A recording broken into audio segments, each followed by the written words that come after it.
Video games get blamed for everything from addiction to anxiety, but are they really bad for us? Or are we missing half the story? Today, we're asking a big question. Are video games bad for us? And what if the answer is a lot more complicated and hopeful than the headlines make it seem? Welcome to Emerging Tech Unpacked, a podcast that unpacks emerging tech topics and careers with diverse perspectives. In this episode, we're diving into the surprising intersection of gaming and mental health with someone who lives and breathes both. My guest is Dr. Michelle Chen, a game developer, a researcher, and the founder of Mental Jam, where she turns lived experiences of depression and anxiety into playable stories in cozy, compassion-first game worlds. You'll hear how Michelle uses game mechanics to express emotions when words fall short, why her team deliberately avoids addictive design tricks, and how co-creating games has helped young people and even her own parents finally open up about mental health. If you've ever stayed up too late playing just one more level, wondered whether games are hurting or helping your well-being, or been curious about how emerging tech can support care rather than capture attention, this conversation is for you.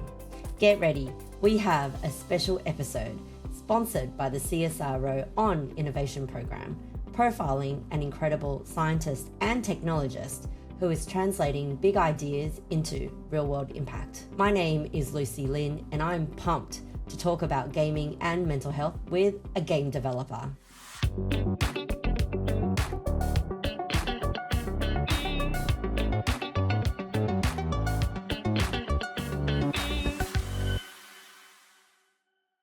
Welcome to Emerging Tech Unpacked. My name is Lucy Lin, and today we'll be talking all about gaming, mental health, and what it is like to be a female founder. I'm with Michelle Chen, game developer, researcher, and the founder of Mental Jam.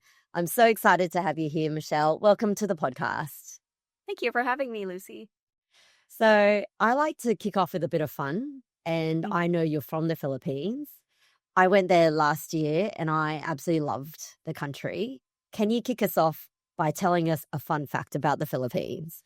Absolutely. So a fun fact about the Philippines is we have 7,107 islands. So a lot of islands. And my dream is to buy one of them and start like a startup and gaming incubator on one of the islands. So I have lots of choices. Wow. 7,200 islands. That's insane. 7,107. So more than a 7,000. It also changes based on low tide or high tide. Oh. Some islands disappear. Really? How big will score some of these islands? Are they? Some are tiny. Some are like you could kind of walk around. Yeah. Really? That is so cool. I did read that fact actually. And it says it would take you over 20 years to visit all the islands, and that would still not be enough to see. Is that insane? I think so, yeah. And I feel like a lot of them are not inhabited. So you're just like, if you go there, there's nothing there. Yeah, right. I love how you want to build our own islands, like Richard Branson building, Pretty much, yeah. his own And island. cheaper too. Yeah. Well, I loved the Philippines. I went to Palawan and Coron last year. And the waters were just something else, like so turquoise and just wonderful. Mm-hmm. So, yeah. Yeah. So your journey has taken you from the Philippines to Taiwan to the UK, and now you're in Australia, in Melbourne. Mm-hmm. And you studied various things, computer science, gaming, psychology. And I'd love to know, you're a global citizen. I think you are definitely the epitome of a global citizen. What's it like living and learning in different countries and studying across so many different disciplines? I think growing up, because I've always been a third culture kid, so my parents are Taiwanese and Chinese, and then we grew up in the Philippines. So I've always been around like two different cultures. And then when I graduated from uni, I was like, oh, I kind of want to go back to Taiwan and see how it's like. And it's really strange because when I was living there, I felt more like a foreigner than I've ever did in the Philippines. Oh, how come? And I was, because I speak Mandarin, but then like my Chinese skills are obviously like elementary school level, and I was working, and then so I always felt like I was a bit lacking. And then after that, I was like, any country I go to will be an English speaking country. So I went to the UK and Australia, and when I moved to the UK, I was like, oh, I can finally be like a foreigner. And I was like, I'll look like a foreigner, I'll actually feel like a foreigner. And funnily enough, when I came to Australia, because I lived in Melbourne, there's so many Chinese here and it's so multicultural. And for the first time, I didn't feel like a foreigner because most of the people in Melbourne is an immigrant. And that was really nice because I got to experience so many different cultures. And for the first time, I didn't feel out of place. Oh, interesting. So we've got similar backgrounds. I know you were born in Taiwan, but you went to the Philippines when you were 6 months. Like 8 months, like a baby. 8 months. Yeah. Really young. Well, I came to Australia as a 6-year-old from Taiwan, Wow. and I speak I speak conversational Mandarin actually, and yeah, same thing. And it's it's not easy. And every time I go back to Taiwan, like they know I'm obviously grew up overseas because I've got like the strongest foreign accent. Yep, same. Yep. So when I'm when I'm speaking Mandarin, I've got a very strong, overseas accent. And it's funny because I just went to China and Hong Kong. And then when I was there, they were like, "Oh, you're Taiwanese. I can hear a very strong Taiwanese accent when you're speaking of Mandarin." It's nice. Yeah. It's always kind of strange. I also get that when I go to like China, they'll be like, "Oh, I can hear you're Taiwanese." But then when I speak in English, some people who knows a Filipino accent, they're like, "Oh yeah, I can tell you're from the Philippines." I was like, the accent. Yeah, it's always interesting. Yeah. No, you can pick it from your English or Filipino accent, but it's pretty light, I have to say. It's not as strong as some of the other ones that I've heard. Yeah, I feel like when you live in a country, so I've been in Australia for probably 7-8 years now. So it's like sometimes you just kind of lose a bit of your accent, but it comes out. Yeah. And because I taught English in Japan as my first ever job. Oh, yeah. I think my English is and people tell me I speak clear English because I think because I was an English teacher and I enunciate all my words. Yeah. So yeah. Anyhow, very interesting. So now you are a doctor in video games. Honestly, that is such a cool PhD topic, a doctor of gaming. Can you tell us a little bit more about your studies? What does this mean? What was your research? Yeah, so for my research, I co-created video games with people about their lived experiences of depression and anxiety as a form of creative self-expression. And it's also a way for us to promote mental health awareness and literacy. And I really liked it because I also have lived experiences of depression and anxiety, and I really was trying to find something that I really cared about and something that can be meaningful and help other people. So I really enjoyed it and making games. So I did my PhD during COVID. Oh, Unfortunately. worst time for anxiety and depression. Exactly. I was already not great before. COVID made everything worse. But then at the same time, because I was making games with people who have similar experiences and we were all going through the same thing, it became quite a really close, a safe space for us to share what we're going through, and then using video game development as an outlet to share that experiences. It was pretty fun, and it was also pretty it really changed how I thought about game development, and I thought that was pretty cool. And also I have Asian parents, so they're like, "Yep, PhD, finally, doctor, not the right kind, but still doctor." Yeah, they're like, "We'll take any doctor, just as long exactly." Yeah. Wow, that is so fascinating that you are focused on video games and also mental health. That is, it's two, what you think may be very different things, but, can you tell us how it's linked? Because there's definitely positive and negative things about gaming and mental health. How do they link together? I think when people think about video games, I just think of it like in movies or films, you can have movies with different topics or films with different topics.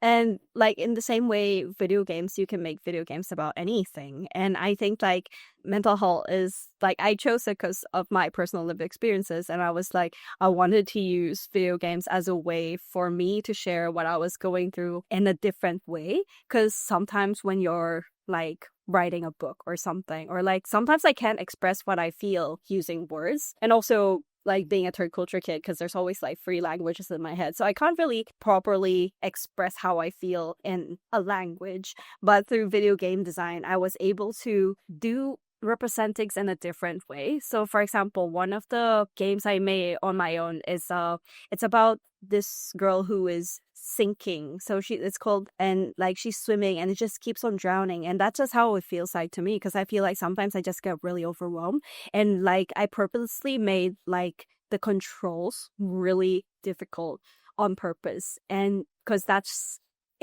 for me, that's like, that is how it feels like to me. Like I know where I'm going, but then it's just very hard. And so things like that makes me like, it gives me a way to share how I feel in like a different way. Wow.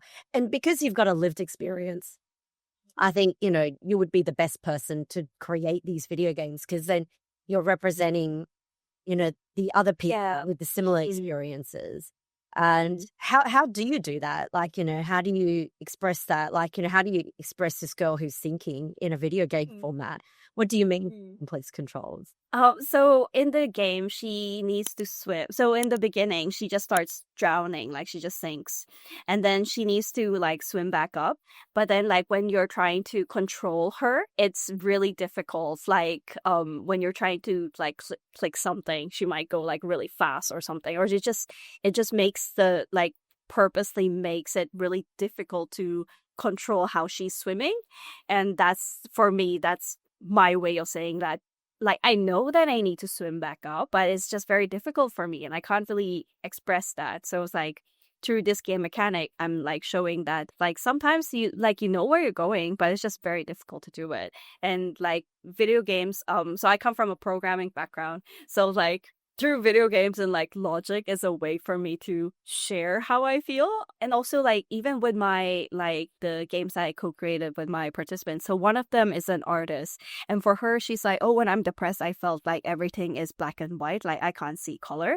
So in the game that we made with her, you start off as a caterpillar in this black and white world, and there are different monsters, and as you defeat each monster, color is slowly coming back into your world. And all of the, like in that game, we didn't label any of the characters, and because she's an artist, all of the monsters, it's like she drew all of those different symptoms of depression and anxiety in a very symbolic way. For example, like something like going through a heartbreak, so it's like an anatomical heart, but there's like some like a sword in between it. It's like she's trying to represent how these feel through the art instead. And that's kind of like how we kind of linked it. It's like sometimes video games gives you more, because it's so multidisciplinary, it gives you more language to express how you feel. Wow, that's so interesting. And I love how you're building these video games with the people.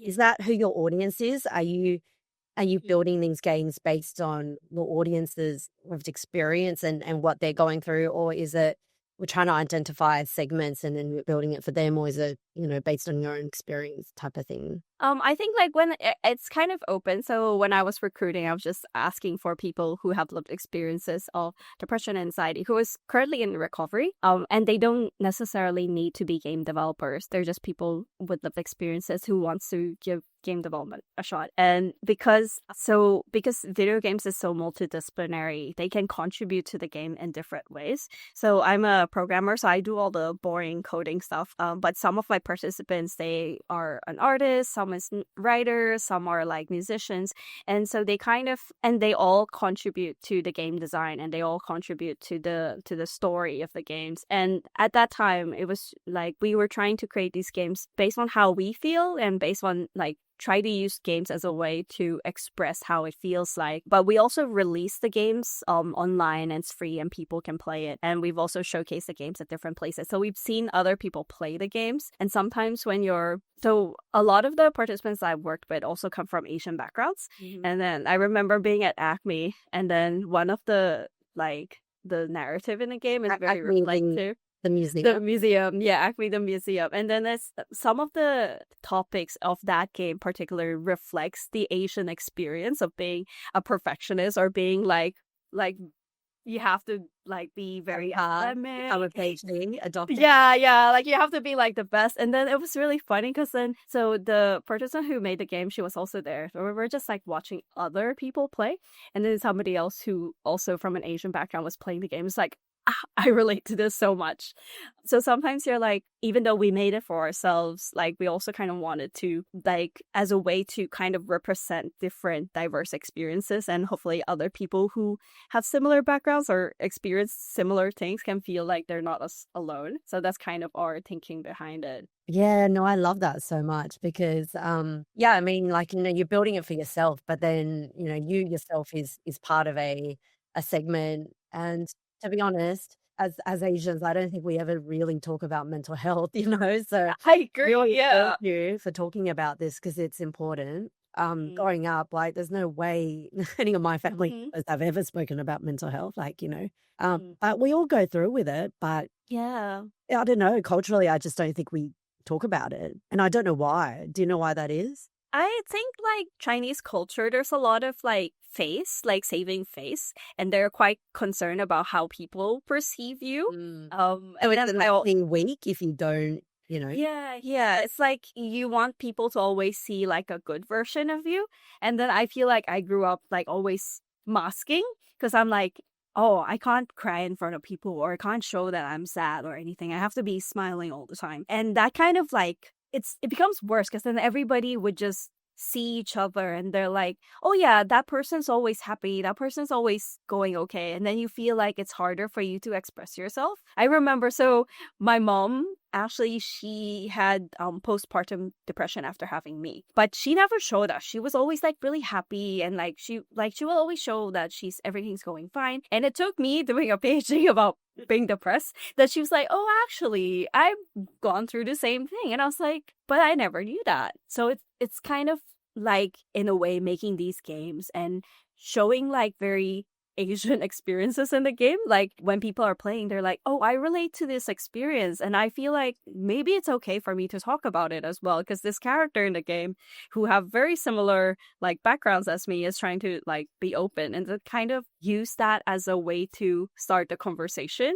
especially like that participant who was like who made a game with like very Asian experiences, and obviously she come from also Asian background, and so also grew up never talking about it. But after she made the game, she was actually showing it to her family and then like showing to people. It's like, hey, this is the game I made and it has this topic, and that kind of became like a way for them to talk about things. And also for me as well, it also became my way of talking to my parents. And even recently, I remember my dad came over for my graduation, and he also opened up about having OCD and going through like anxiety. I was like, I never knew. Like it took a whole PhD for them to open up to me. But yeah.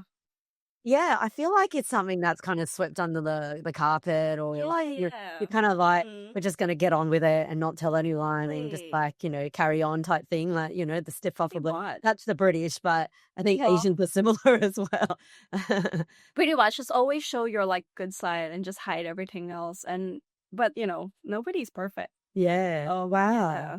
And I love how you say that your parents both had some form of it at some point in their life, and wasn't until you did your PhD and openly talk about it, and then now they're able to share their experience with you.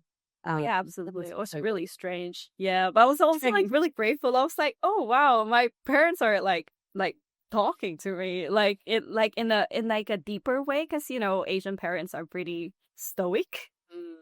Yeah, so for them to open up, it was such a big deal. And I was like, if that's my win from my PhD, that's enough.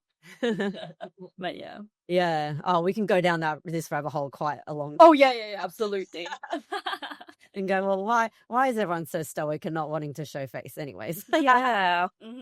So was there a particular moment in your studies or your journey so far that you go, oh, I can actually make a life and a career making video games and mental health, because this is so revolutionary, I think, So when did that inflection point happen? Was it, the 6 months of lockdown in Melbourne? I'm not sure. Yeah.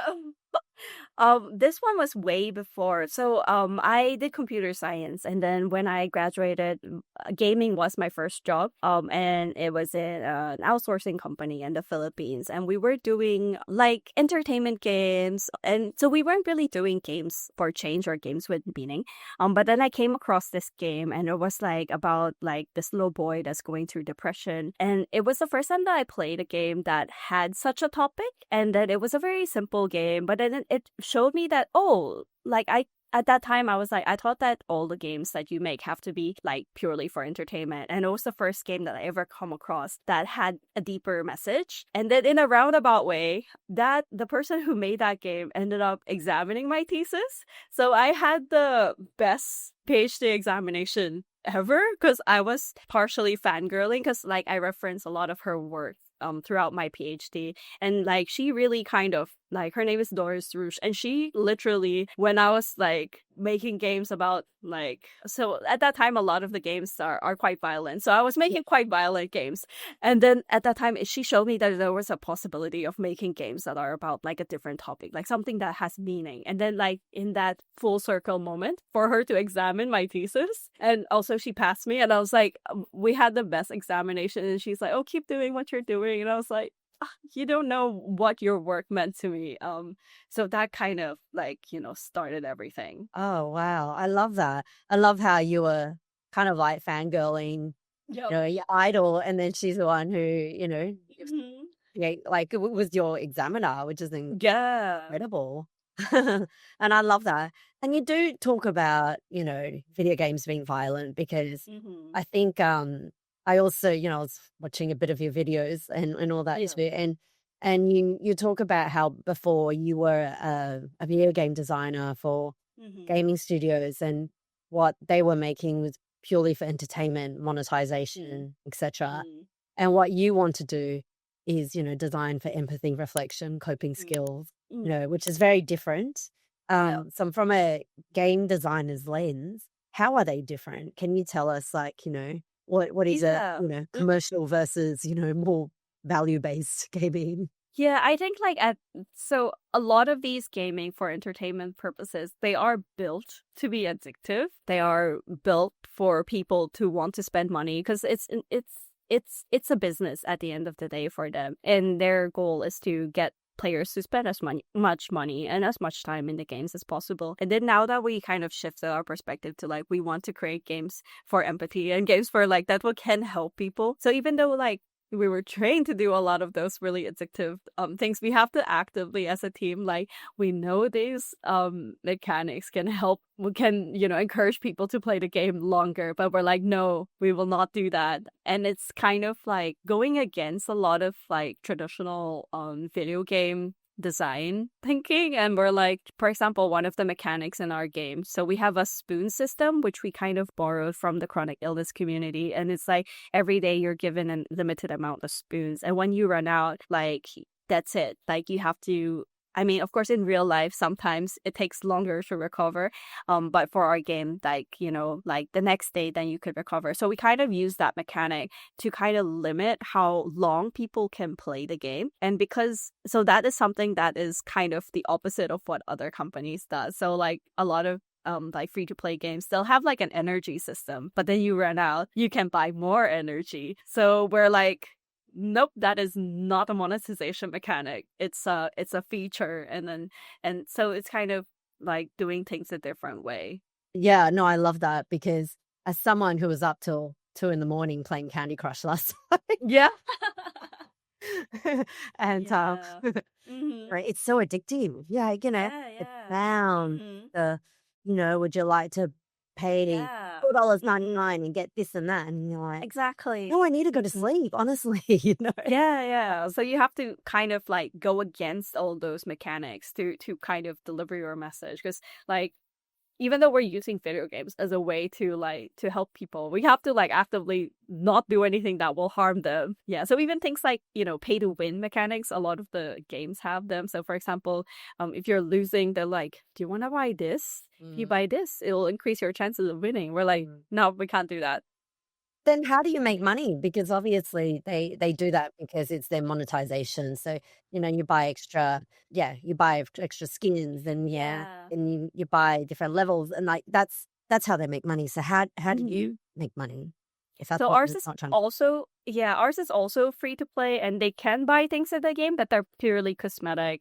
So in the game that we're currently making, you play as a wombat barista, and you're in this magical bubble tea shop, and then the Oh, things that you and can my buy. own things. So, yeah, so it's really cute. And then so the things that you can buy is like, oh, you could customize your bubble tea truck, or you could customize the cups that you sell the bubble tea truck. So they're purely cosmetic. It doesn't affect gameplay in any way, and like you can buy it, but if you don't, that's fine too. And it's just like a cute thing for people if they want to buy it. But the game is free to play, so they can, like, if they don't spend money, they can also play it. But yeah, so that's kind of our monetization strategy at the moment. Yeah. It's hard, right? Gaming takes a long time to develop, and it's you need mass audience. So yeah. Exactly. And you also need to make money. And we're also trying to partner with different companies as well. And hopefully, if we can get the big corporations to pay for it, we don't have to make money that much from players. So that's kind of what we're going for right now. Okay, interesting. Yeah. So is there any other design pitfalls, like, that you see in kind of like more commercial mental health type games or apps? And what do you kind of avoid in your work? So one of the reasons why we also chose to like make video games about mental health is like in a lot of the commercial video games, they kind of have the villain as the one who's going through mental health struggles a lot of the times, or they're often portrayed as like, especially a lot of the games wherein, for example, it's set in an asylum, and then yeah, there's quite a lot that portrays it in a negative way. And I think especially with like characters that has psychosis or characters that have schizophrenia, and like they're often portrayed as the bad guy, and that's not accurate. Like that's not accurate at all. And like, it's such a, like, mental health is such a, like, it's so different, it's so nuanced, and you can't and when you have those type of like harmful stereotypes in the game, people would make different assumptions. So we're really trying to combat that by trying to portray these people as people, and like, like people who go through challenges, but there's like,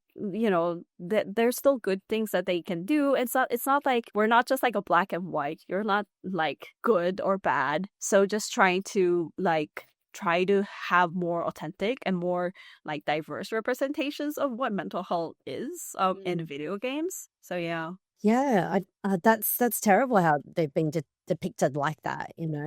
I mean, I don't think that's great at all. So you're trying to change the narrative. Yeah, and just trying to put more video games out that have other representations to kind of combat that.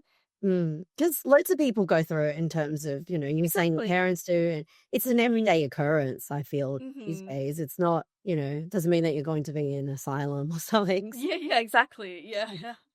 One of the things that I think is a design pitfall, and it's probably a little bit less about mental health, is probably the physicalness of gaming, and it's like the hypersexualization of women, which I really disagree with. Have you seen all those, Yeah. this massive boobs, the Yeah. bums that are jiggling? It's like jig Mm-hmm. physics now. I'm like, oh God, like even Lara Croft, because but Yeah. during that time, her boobs got massive during that period, and then you go, Yeah. this is terrible, so. And it also comes down to like who is making the games, Oh, because male. it's because it's still quite it's still quite a male dominated field. There's definitely more now, but like when it comes down to like who is making it and who they're making it for.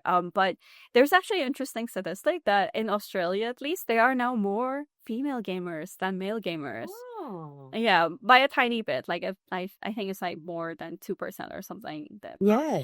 But if you have more diverse people playing games, then you'd have a bit more representation. Because like obviously with all the like hypersexualized games, they have a very specific target market. And then once you have more like female playing games or people, and they're like, yeah, we don't really need that, we don't really want that, in fact we want something different. And when you have more people asking for something different and more game developers who from like female game developers or people from like different backgrounds making games, then you get more variety, and then you can be like, yeah, I don't want to put jiggle physics in my game, and like I want to just have like normal people. Our game only has animals.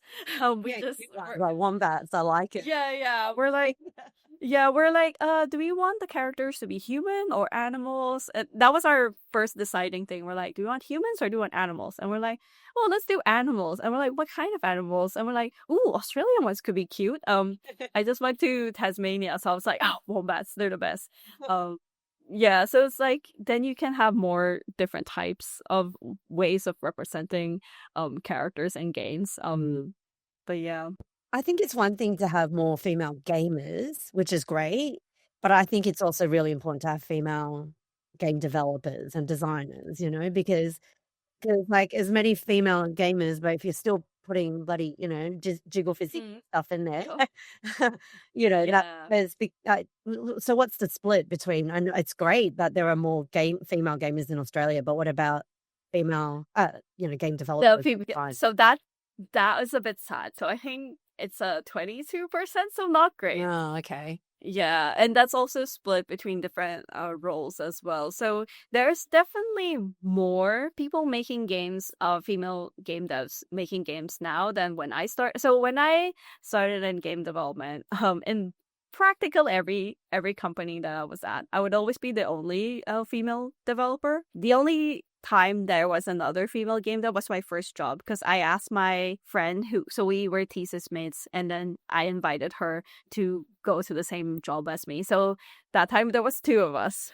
And then ever since, and it was like a company that had 50 people at that time, and there was only 10 women in the company, and that's so 2 female programmers and 8 artists. And that statistic kind of stayed in that way in a lot of the other companies that I worked with. I think that company ended up being and having like hundreds of people, but the proportions still stay the same. And it was really hard because at that time I'm like, oh, you always feel like when you go to an event, one of my most memorable moments is like I went to this event in Shanghai, and it was the first time there was no queue for the female toilets. Oh, and there was a long queue.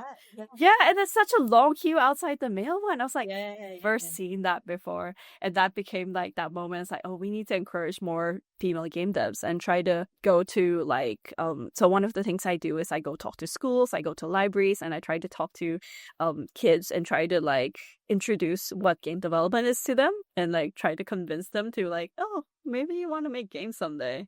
Shouldn't that be an easy conversation between Fortnite, Roblox, like, you know, so many... Oh, yeah, it's so much easier now. Yeah, because it was really interesting because a lot of people think that making games is just programming, but it's not. So a lot of people get a bit turned off because they're like, oh, I'm not, you know, I don't like programming. I'm not a very technical person. But so last week it was a 17-year-old boy, and he came to the talk because he's like, oh, I want to, you know, make games, but I don't like programming. And then I was like telling him like, no, actually, you know, games is so like it's multidisciplinary. You actually need people with different skill sets. Not everybody needs to be a programmer. Like if you like art, then you could focus on that. If you like game design, or if you like storytelling, or it's like, so I think it's that kind of letting them know that to make games, you don't just have to be a programmer. And with the people that I've worked with in the workshops, that was also one of their first thing that surprised them, because all of them, they're like, oh, I'm not a programmer, I don't think I can make games. But I'm like, no, but you don't have to be a programmer. I'm there to do the boring stuff. But you can come up with the game design, you're writing the story, or you're making the art. So like you're still making the game with me. So that kind of changing people's perspective of actually what game development is and what it involves. Yeah, helping like once they change that perspective, it became much easier to convince people, because they're like, oh yeah, you like art, then you could do an art degree instead, right? Yeah, no, I love that. And you're kind of like leading me on to my next question, which is, what's the process of making a new game? So, and that, can you tell us what that process is, and then kind of like what kind of role that would require in each of the high level steps, I guess? Yeah, so what we do is, so as part of my PhD, we do this thing called a game jam, which is accelerated game development. So we're making a game in a month.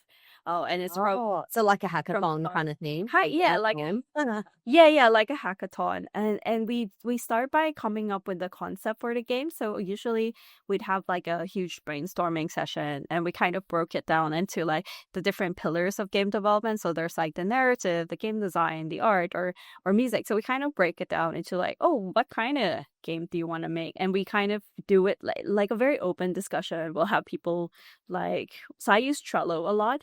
And then like everybody is like, okay, everyone input, put all the crazy ideas you have, and then we'll have a discussion about it, and then we'll kind of pick the ones that we like. And it's also such a collaborative process because you have people from different experiences, different background, different skill sets. They come up with different ideas, and you kind of put that together. So for example, for one of the games that we made, so this was a bit interesting. So after COVID, or like just after COVID, we're like, oh, let's do this in person. And then so we went to the library to make a game. And then suddenly the fire alarm went off. Yeah. And it was like, so all of us are quite anxious. And we were quite like, we were very distressed. We were like, this is the worst. We're like, but this accurately represents what being anxious is. Yeah. So we're like, let's put that in the game. So in that game, we're like, oh, we're going to use the sound effects and the music to make players feel uncomfortable. Really? So you had like the library siren or, fire alarm. Yeah, we ended up doing like an office scene. And then it was like, the printer that's making the annoying printer breaking sounds. There's like all sorts of noise, people picking up phones everywhere. It's just like, it's quite chaotic. And we're like, we want to represent how that felt like to us in a different way. So it's kind of like that. And then you just come up with like a concept. And sometimes there's also different types of ways to share like how those experiences are. So for example, like with that one, it's really like a very embodied way. So we're really using sound to make people feel stressed. But in some games, maybe we were using like a metaphor. So for example, the one where we worked with somebody who was the artist, and she was like, oh, we want to represent it as a black and white world. So we chose that as a metaphor as the starting point. And then we came up with game mechanic that's, that kind of embodies how that feels like. So it's kind of different. And then there's other games that are very more straightforward, like narrative driven. And I remember one of the games we made, there's like, so they came up with like a narrative driven game. So they were like writing like 20 pages of script. Wow. Yeah. Script writers as well as part of it. Yeah, exactly. And they were just like, oh, this is really cool. And then we just put that in the game. So there's so many different skills involved. So like the programming is one thing, game design and art and music, and everybody's working together. And it's also a very collaborative process. Like so I do agile game development. So we do it really quickly. So every time like we do this for a month, but then we'll just meet up on the weekends. And then during the week, we'll work on different parts. And then we'll come together every weekend to show like, oh, this is what I've done. And then we get to play it. And then we just slowly put things together. And so it's quite like it's not like everybody is working on their own pieces. And then we come together and we put those pieces together, and that's when things make sense. And then at the end of the day, like at the end of the month, we get to play the games and really like play and say, oh yeah, this is good. Maybe we should do this. And there's a lot like QA, bug testing, and then we just kind of like, oh, all good, no crazy bugs, we'll release it. Oh, wow. So it's a very fast process. So only a month, you can build a whole game in a month. Wow. They're like relatively shorter games, so they're usually around 30-minute playtime. But that's a pretty quick cycle of how like a game can be made. But of course, like longer games, like those AAA level games, like the ones that have like hours of playtime, they also took hours to make.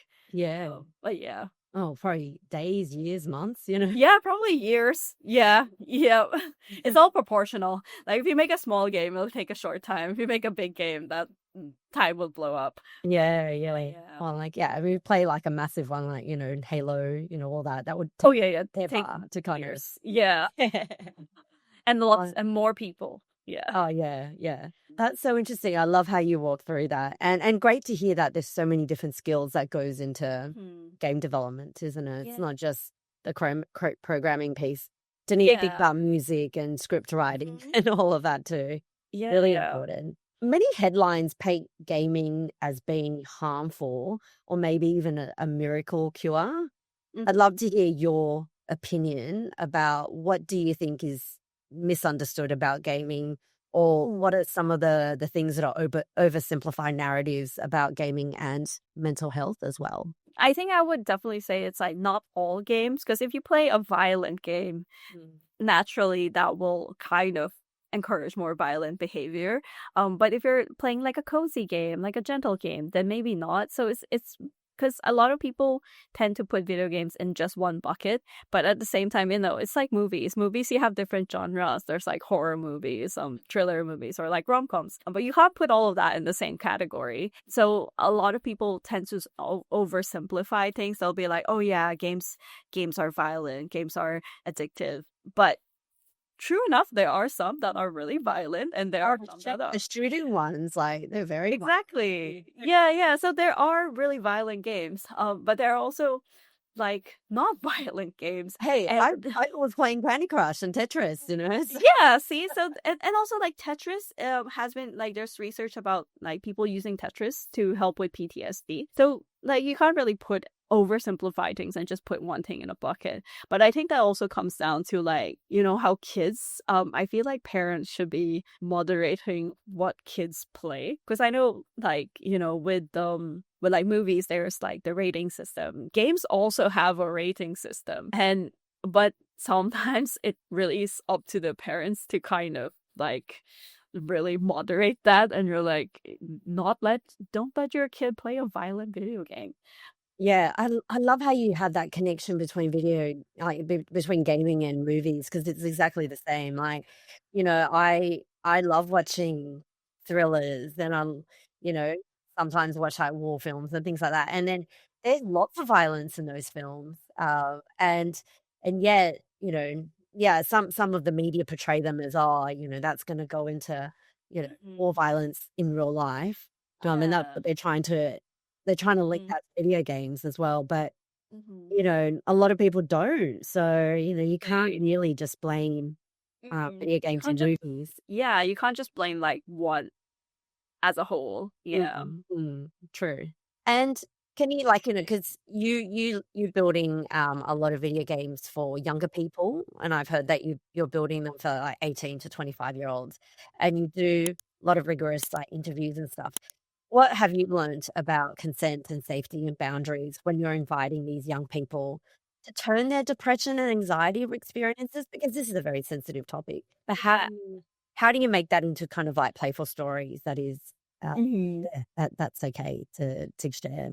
Yeah, absolutely. So for the PhD, I only work with people who are currently in recovery, so they're not actively experiencing anything. And also like during I interview them before we start the game development process, and to really just understand like what are the different experiences that they're going through. And also like they're like welcome to share anything. Only share anything that they're comfortable with. If there's something that they don't want to share, that's perfectly fine. And also if they're feeling distressed at any time, we could take a break. And it's really trying to like make sure that they're heard, but also make sure that we're not like just using their story. And also like in every step of the game development process, I really give that ownership to them. Like they're the ones who come up with the game design, they're the ones who come up with the story, and they get to decide what they want to include in the game. And I don't censor them. So if they want to include like a sensitive topic, we will include that because that's what they want, and really give them that ownership and that self-determination. Like they get to decide that this is my story, this is how I want to tell it, and really listen to them and make sure that they are heard and they are represented like accurately in the games. So it's really like a very collaborative process, and it's really like making sure that this is the game that they want to make and this is how they want to tell that story. Yeah, I think it's really important that it is as true to form as possible. But obviously it's a very sensitive topic. Now you've got this extra cultural layer on top. We were talking about how Asians don't like to talk about mental health or that. How Yeah. how does that work? Like, with that extra cultural layer on top of gaming and mental health? It's quite interesting. I think it's because of how I look like. And so when I do my call outs, I somehow attract other people who are from similarly diverse backgrounds. So like with the games that we made, like quite a lot of people also, I think probably most of us come from diverse backgrounds. And we try to incorporate those nuances into the games itself. And a lot of the times, like a lot of the participants, they'll say like they don't have a language, they don't have a way to tell how they're feeling to their parents. Like sometimes their parents would know like, yes, there's something wrong with them, but they don't actually know how to help them. One of the things though is like we did end up making the games in just English, but maybe like in the future we could add other languages, because so my parents don't actually speak in English, and a lot of my participants parents also don't speak in English. So we're like, oh, you could share it, like they'll tell the parents like what it's about, but they can't actually play the game. So I think that's definitely something that we need to include in the future, to just have more localization and that side of things. So like even with mine, like when I show the games, I would have to explain to my parents what it is rather than them just experiencing the game on their own. So I think that's one thing. And also, we do include quite a lot of very, like in the narrative itself, that has that cultural element and things that are very specifically, I guess, Asian upbringing, and that the pressure that we have. And like I said, I don't censor what my participants choose to put in the game. So when they're writing the scripts, I'm like, you can write whatever you want. And we will include that. And then, but it really comes true, because when somebody else reads it, I remember, because this one is about a girl who is very anxious, so she overthinks a lot. And then I was just watching the part. So we do our game workshops online on Teams. So we're on this video call and we just share this Google Docs. And I can see her. She just goes from one thought to another and she's just writing it all down. And she just goes from like one completely different thought to one completely different thought and just goes off on a tangent. And we're like, this is cool. I think she wrote like pages of it, and we're like, yep, we'll include it as is. Yeah, and when people read that, they're like, I can see that. Like they can really feel what she was feeling, and I think that's pretty interesting. Yeah, no, that's so cool. And to change, like that's a skill as well, to need to like interpret all these pages of narrative and info into kind of like a design format that is an interactive game. That is a whole skill to need to do too. How do you do that?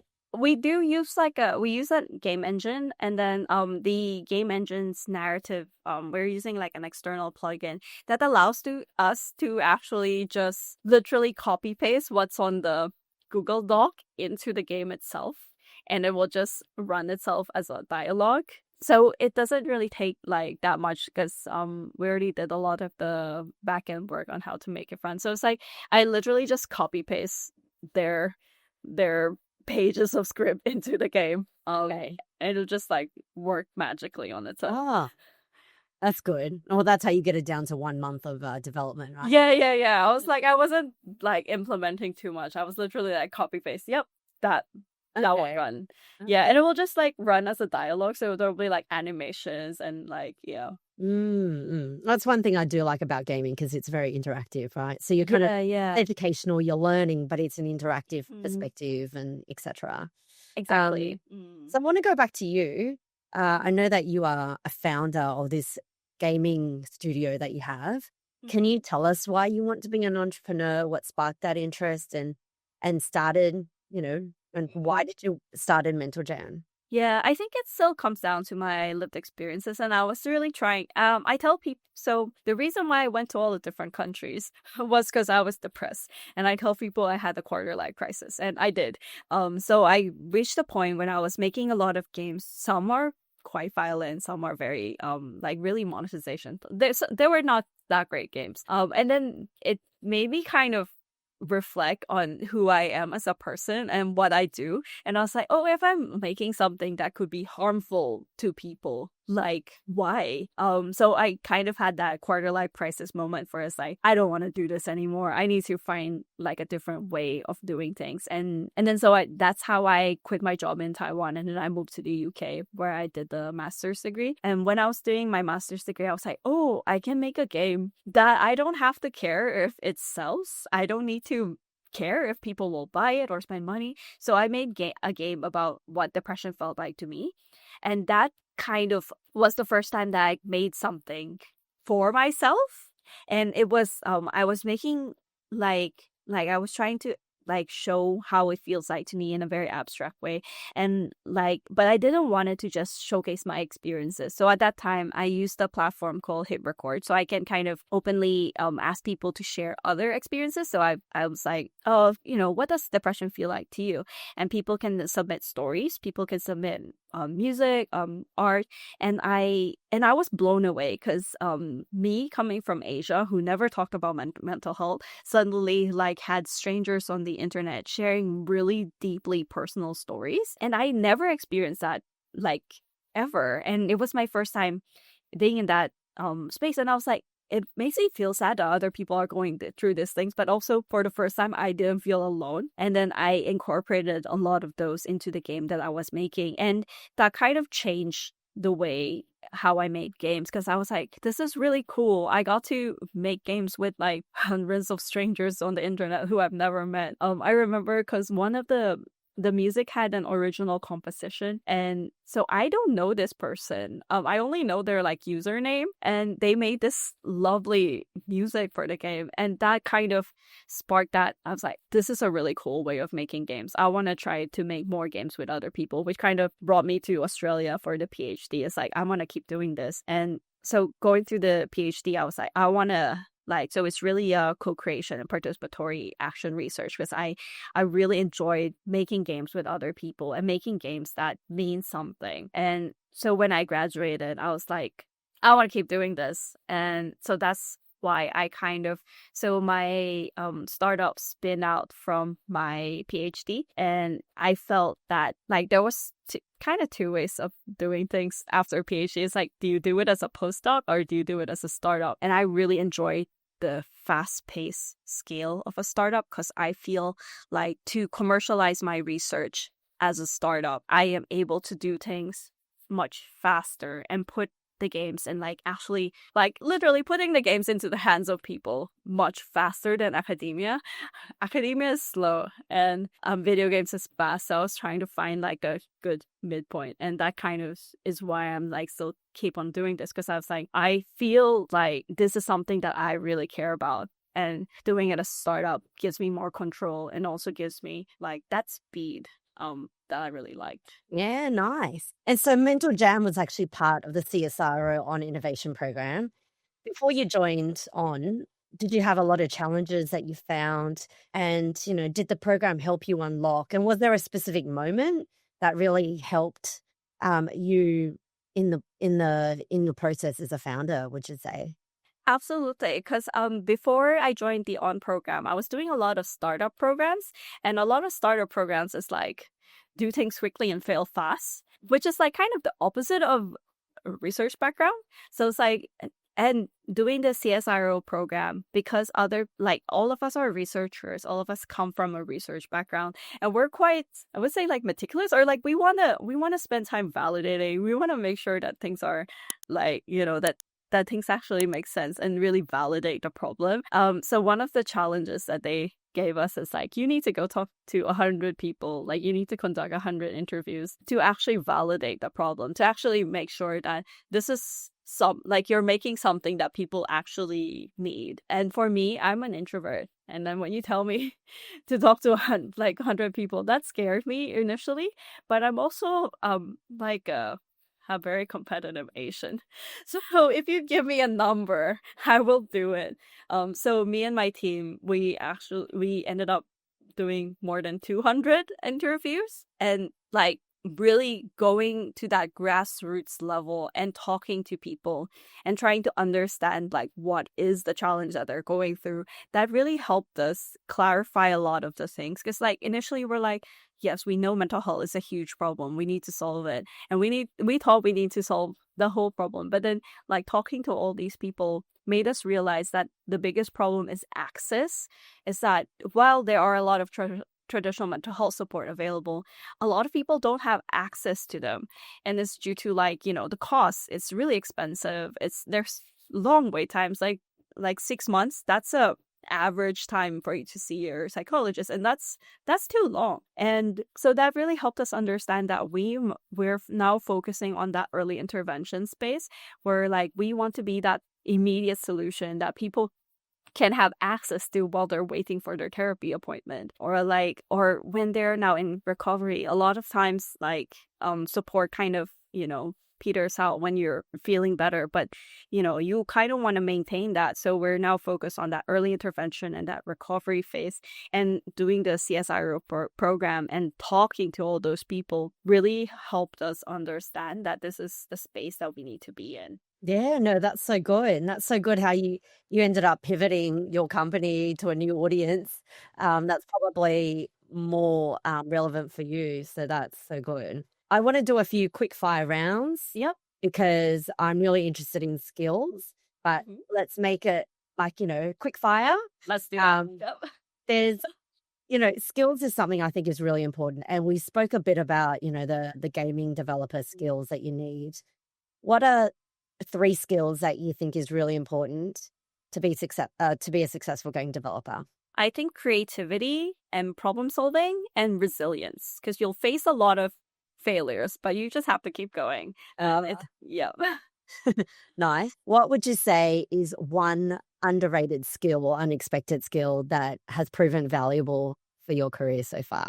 I think storytelling and public speaking, and just being able to share your vision and sell your vision in a coherent manner that convinces people and really gets that buy-in. That's really important as a founder, isn't it? Because you're trying to always convince others to partner with you, I guess. Yeah.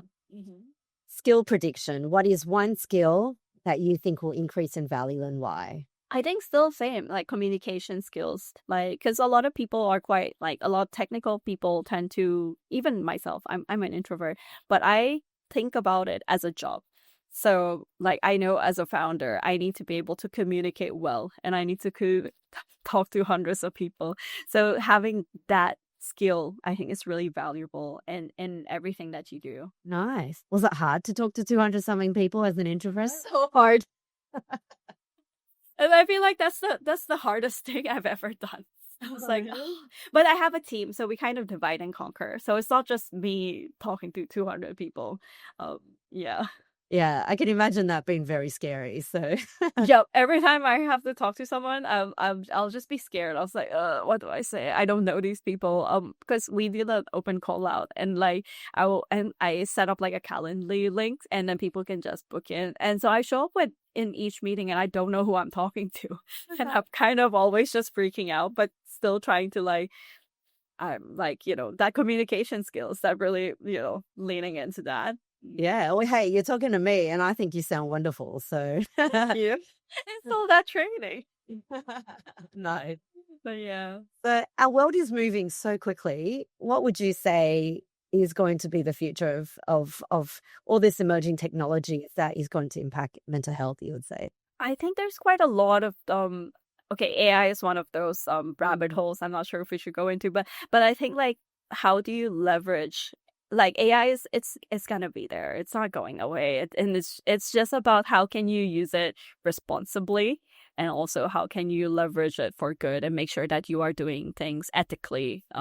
Yeah, I think that's definitely something that will definitely impact our lives, and it will just make things easier and also more challenging in some ways, but it's just how we embrace it and how we use it responsibly. And is that from, like, more female game designers and things like that, you think? Or how do you ethically do this? Because mental health is such a sensitive topic, Yeah, I think a lot. So there have been a lot of startups that have been doing AI chatbots for mental health.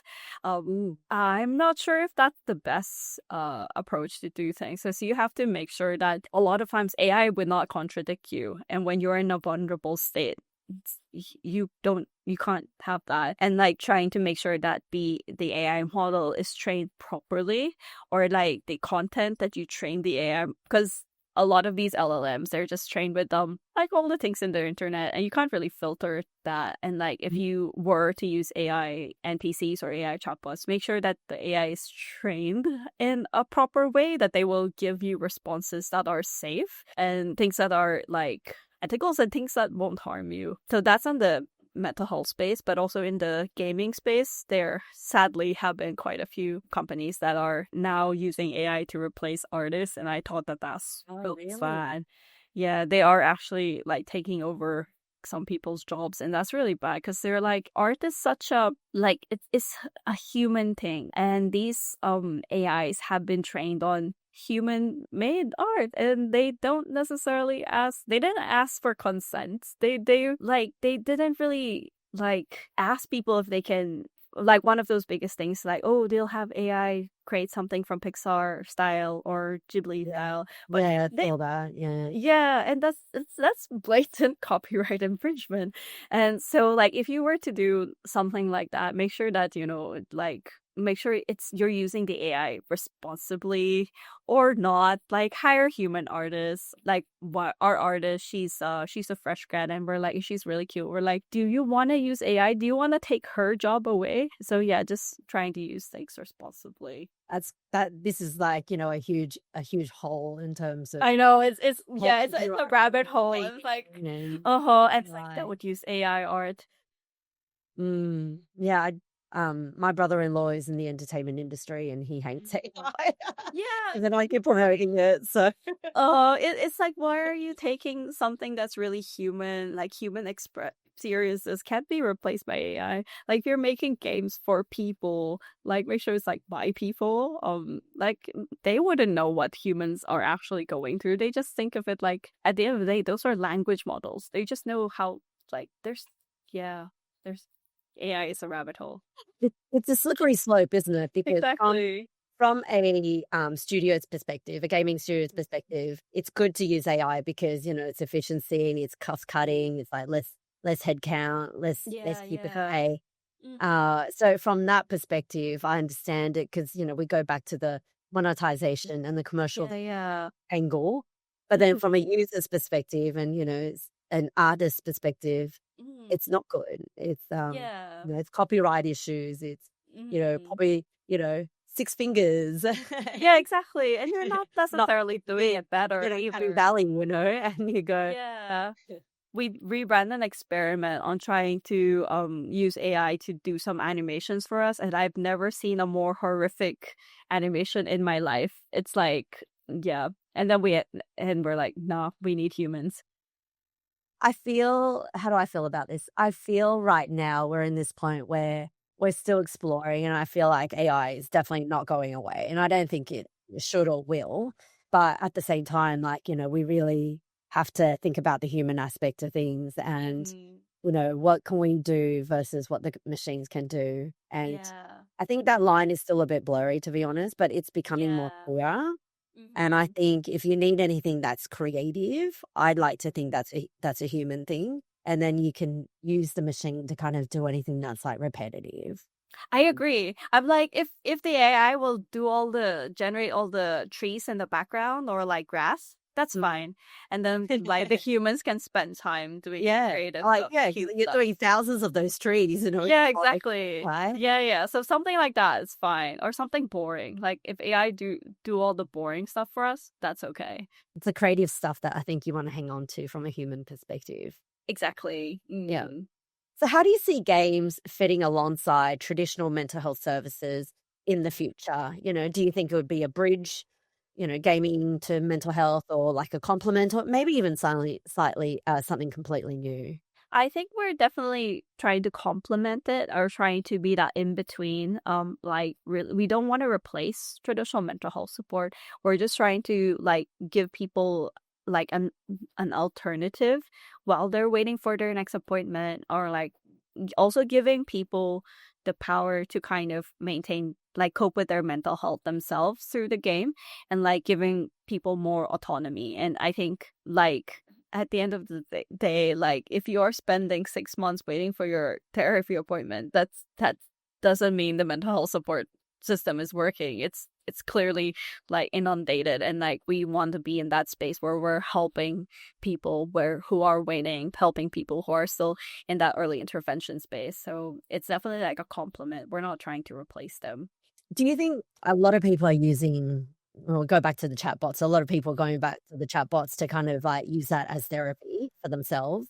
Yeah. How is that? Like, should they be using a positive video game like yours, which is research based versus, just an LLM to kind of like answer questions about the mental health state and what they should do? What surprised me the most out of the interviews is the amount of times that people said that they were using ChatGPT as their therapist. It's one of the most used reasons for why people use LLMs. And I'm not surprised, to be honest. So yeah, because a lot of them first they're like, oh yeah, it's free and it's easily accessible, and also a lot of them they're quite like they don't know how to open up to their friends, or like they don't know how to say it to like people around them, and they felt like the chatbot wouldn't judge them, which I think is valid points. But at the same time, like we don't really know what ChatGPT has been trained on, and we don't really know if they necessarily would have the right answers or the helpful answers, because there have been cases answers to your situation. Exactly, and there have been cases not now trained where professionals. yeah, they're not, and like I think there was a case where somebody committed suicide because ChatGPT encouraged them to, and that's many cases, mainly teenagers. So dangerous, because like obviously if you see a person would never tell you that, but then the chat like it just agrees with you, and it encourages quite like negative. So it's a very slippery slope, and I feel like until like if they're using like a chatbot that has been trained specifically to provide mental health services, then maybe but I feel like there's still so much more like research or like efficacy involved. Like we really need to make sure that like safeguarding that, make sure that this is that the chatbot is saying things that are correct, things that are helpful. Yeah, it's a slippery slope. Yeah, completely agree with you there. Final question. If there is one piece of advice that could help improve our mental health through gaming, what would it be? I think everything in moderation. Like at the end of the day, like if you are like even with exercise, if you're exercising like every hour, that's not good for you either. So it's kind of like everything, you just have to like you can use games for your mental health, but don't do it like every day and all the time. So just do things like as needed, and not try to like we don't want people to be addicted to the video game. And as I mentioned before, we have some mechanics built in where we like discourage people from being addicted in the game. So yeah, and also like I guess be aware of like what are the games that you play. Like if you want to play, it also depends on the person. Some people find violent games like how they zone out and how they relax, and that's all right. But yeah, find things that work for you, and also don't do it all the time. Yeah. I was researching a bit of this, and I'd say before you play, name your intention. So, are you playing to relax? Are you playing to connect to others? Because there's a whole social community in terms of, being on Discord, speaking with your friends. I know loads of people who are friends with other gamers online, never met in real life, So it's a whole social community. Yeah, absolutely. Or you're playing for entertainment, for fun. And I think something like name your intention of why you're doing this. And then, I think that moderation is really important, keeping that eye on the basics. Because, I don't want to be up till 3 or 4 a.m. playing playing games every night. That's not healthy. Absolutely. Yeah, absolutely. Well, not healthy for me because I'm I'm an office here. Yeah. And that's just the patterns. But yeah, I mean, sleep, movement, food, relationships. I've heard loads of people, I've heard stories where like, gamers been gaming all week and then they've not eaten, not done anything else. And that's not healthy at all, is it? So exactly. I really like that, the name your intentions and know why you're playing. Yeah. Yeah, and I think it goes back to kind of that positive mental health effects. And so Yeah, absolutely. If others want to contact you, Michelle, how can they do that? They can send me an email, or they could also actually follow our social media, which is at hello.bobarista. It's on Instagram and on TikTok. And if they want to visit our website, it's hellomentaljam.com, and they could find more about what we're doing. And yeah, they can contact me through there. Fantastic. I can't wait to play this wombat making bubble tea, Yeah. go. And yeah, if they follow our Instagram, they could see our process of making the game, which may or may not include drinking way too many bobas as research. There's nothing wrong with that. Exactly. Well, it's been so good to have a chat with you about gaming and mental health. Honestly, this is such an important topic and really important to see that there's different ways of tackling, our mental health issues. Like one is to bring awareness to it, which I think is really important. I love how we talk about different perspectives and cultural perspectives because, again, us Asians, we don't like talking about the negatives and mental health and, losing face and all that. So I think this is really important. And I love how you are using such an interactive way, such as gaming, to kind of, to talk about this important conversation. So I think it's really, really fantastic topic. And I love that you are a unicorn, a 20% female developer, and creating games that are meaningful and fun, positive, playful, and not harmful. So I think that's really fantastic. Thank you so much, Michelle. I loved our conversation. Thank you so much for having me. Video games aren't just good or bad, they're powerful, and today's conversation showed it matters how we design them and why we play them. A huge thank you to Dr. Michelle Chen for sharing such an honest, thoughtful look into gaming, mental health, and what it means to redesign play around empathy rather than addiction. From drowning mechanics that capture the weight of depression, to cozy wombat baristas serving bubble tea, to games that help families finally talk about anxiety and OCD. This episode reminds us that technology can become a new language in our inner lives when it's created with care. If this conversation resonated with you, please follow or subscribe, leave a rating or review, and share this episode with someone who loves games or cares about mental health. It really helps more people discover our show and join in on these important discussions. I'd like to extend a special thank you to the CSIRO On Innovation Program for their invaluable support.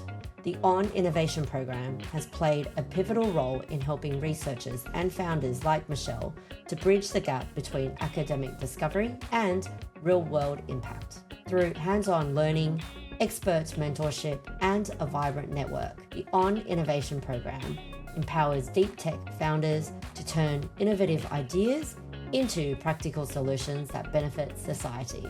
We're grateful for their commitment to fostering Australia's next generation of science-driven entrepreneurs and for sponsoring this episode of Emerging Tech Unpacked. Please contact me directly if you'd like to be like CSIRO On Innovation Program and profile an awesome topic and guest for future episodes as well. It takes a lot of research time and effort to put a podcast together, and I would very much appreciate it if you can support our podcast with a donation so I can cover my podcast production expenses and keep this show and our important mission of providing quality education, promoting gender equality, and highlighting future skills and STEM career pathways going. We're always looking for sponsorships, partnerships, and guest speaking collaborations. Visit our website to speak with me directly, emergingtechunpacked.com. We are available in audio format on Spotify and Apple Podcasts, and you can also watch us on YouTube, and we have bonus video content there.